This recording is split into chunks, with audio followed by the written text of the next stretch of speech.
In the chaos of the King's Kingdom, few creatures were as overlooked as the Shy Guys, faceless foot soldiers forever in the background of the King's schemes.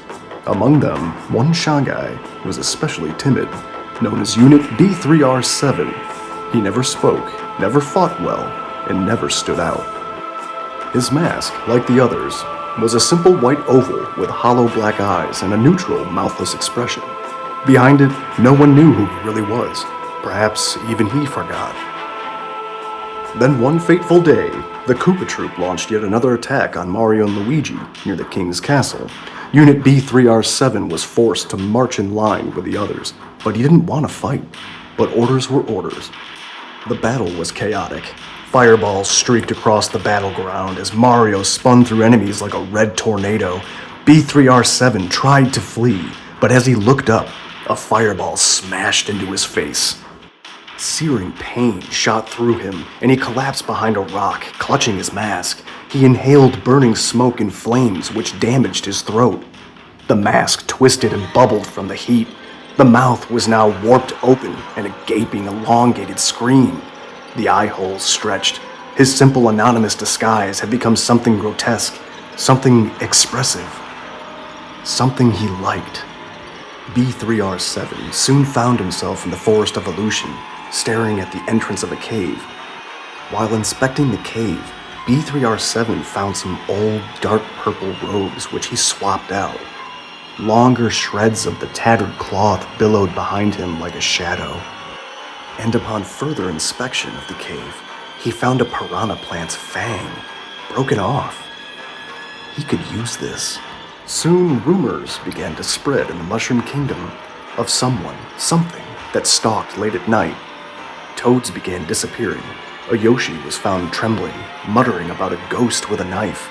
Mario and Luigi dismissed it as a prankster boo. But it wasn't a ghost. It was him. No longer Unit B3R7. Now, he called himself Whisperer. He didn't shout like Bowser or laugh like Wario. He whispered in a raspy tone. He called before he came. He asked before he struck. Do you like scary games? He'd whisper through a Toad's communicator before the lights went out. His reign of silent terror spread, and in time, even Bowser refused to enter the woods. Whisper had become a legend, an urban myth whispered among Goombas and Koopas to scare their children. But deep in the woods, beneath a full moon, Whisper still remembers that fireball, the pain, and the betrayal of being forgotten by both enemy and ally. The mask may have changed, but the silence beneath it remains. And so, from the battlefield of the Mushroom Kingdom rose something darker than any Boo, more cunning than any Koopa. The Shy Guy, who once trembled in fear, now makes others scream in it. Hey everybody, welcome back. Appreciate you stopping by. And if you saw the first 3 minutes of the video, pretty sure you know what we're going to be making today. So here's a little bit of a backstory between for the first video and this one and my upcoming videos that I have planned. So these characters, specifically this Shy Guy one, was brought up by my daughter one day. We were playing Mario Kart because she loves that game and she still kicks my ass at it. However, if you've played it, you know that you can change certain characters' colors. And Shy Guy, you can change his hoodie that he's wearing to black. And she actually mentioned, she's like, oh, he looks like Ghostface. And I was like, yeah, kind of does. And then I got to thinking, I'm like, that would be kind of neat. Maybe if, that Mario universe had like slashers in it and whatnot. And then I got to thinking like, okay, well, if he would be a good fit for Ghostface, who would the other ones be? Like Jason and Freddy and things like that. So yeah, the first one was Boom Boom from Super Mario 3, if any of you remember playing that one. And then, he gets kind of transitioned into a Jason Voorhees-like character.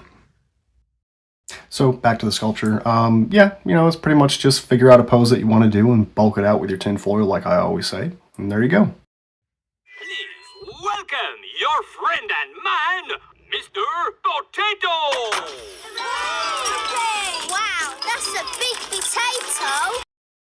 And there's one other thing I want to mention, because considering I'm kind of, using characters that, aren't mine, and I'm pretty much using in the comic strips that I was drawing to show how they turn into the monsters or whatnot. Hopefully, I don't know if it's entirely fair use because I'm showing them as like the depiction of like how Nintendo had them, and then I turned them into whatever they are. So yeah, hopefully if anybody from Nintendo's watching this, I mean, I doubt it, but please don't take down my video.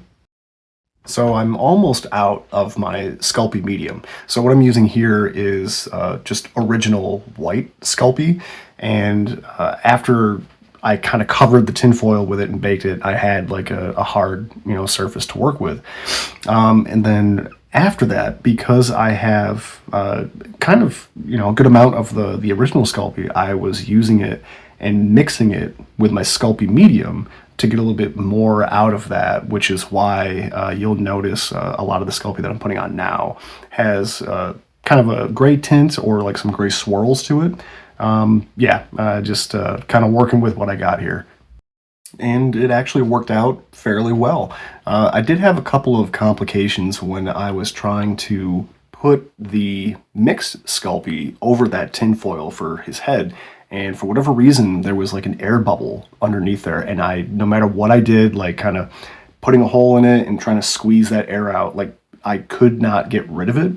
And if you are familiar with sculpting with Sculpey, if you have an air pocket, it has a tendency to, during the baking process, like it can actually expand and crack, so I was really worried about that. But fortunately, after I baked it, it was fine, and nothing bad happened, so I don't know, I guess I lucked out.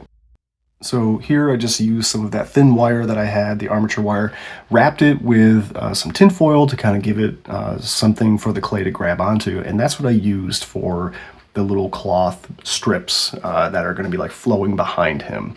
I figured I'd seen other people do it before, and they just kind of drilled into it after the fact, and well, that works really awesome. So it worked out, and I was able to get those the tattered cloth strips to kind of position them in the way that I wanted, and yeah, it turned out pretty good. Okay, so sculpting his mask was a huge pain in the ass. I don't know why, but maybe I just like kind of hit like a wall, and just trying to put it together, you figured I had drawn this thing over and over again, but then when it came time to actually sculpt it, I had to keep looking back at references to make sure I was doing it correctly, which was strange because I drew like 100 pictures of this guy, and for whatever reason, my brain just would not let me remember what it looked like, so I had to keep stop recording, take a look, okay, and then start recording again. But I don't know, it's that's why it's a little choppy there. And now that the sculpt is completely finished, I'm just using some 99% isopropyl alcohol to help smooth out all those pesky fingerprints. And now that he's out of the oven, it's time for the part that I hate, painting. Because I suck at it. So I made him a dark purple because I didn't want to make him just straight up black, while trying to avoid any copyright from Nintendo. I would also like to avoid any copyright from, the Scream franchise, and basically I didn't want to make him completely like, oh, it's not even Shy Guy anymore, it's just a tiny ghost face. So I figured the dark purple kind of fit well, and still kind of kept it in that vein of, Mario territory, just a little bit of color on him. So yeah, I think it worked out. And for the most part, yeah, it kind of did. But yeah, now this trying to paint very, just kind of like get really close to the edges of the eye holes. It was, again, huge pain, and I'm impatient. I did not want to wait for the paint to dry, which when I was painting the mask later, the black paint was mixing with the white, turning kind of gray, which wasn't a huge deal, but I just had to keep going over and over and over.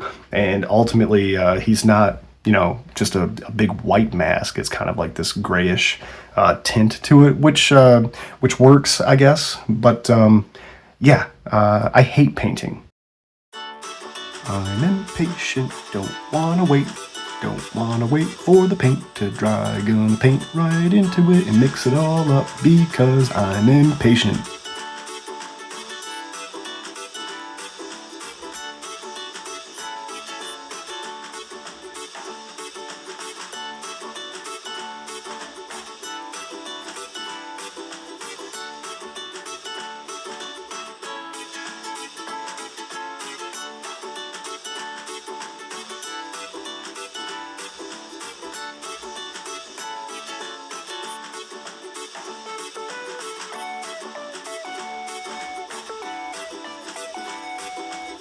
So this process of painting around the outside of the eyes and the edges there, um, it took me over an hour because once like I said, like some of that black paint inside is still not dry, so it was mixing with the white, and you can kind of see, yeah, it didn't really work out too well, but I was able to get it in the end, and yeah, I think now it's time for his close up.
So yeah, I just want to say thanks for stopping by and checking out the latest video. I'm gonna have maybe a few more of these characters that I'm going to reimagine as some slashers. If there's anything, any character in particular you'd want to see, just let me know in the comments below. All right, so thanks again. See ya.